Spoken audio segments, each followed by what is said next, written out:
The Gemini app, our personal AI assistant, is growing rapidly across the world, and India is among our largest markets.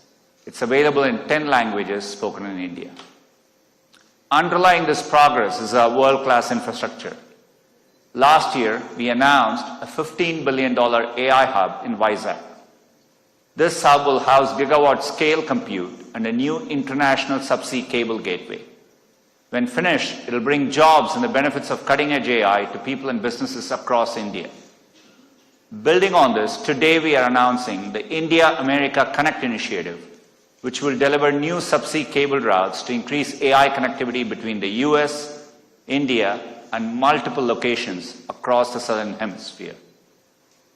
To take advantage of the opportunities this infrastructure creates, we must also invest in people and skilling, which is why we are announcing some of our most ambitious skilling programs yet.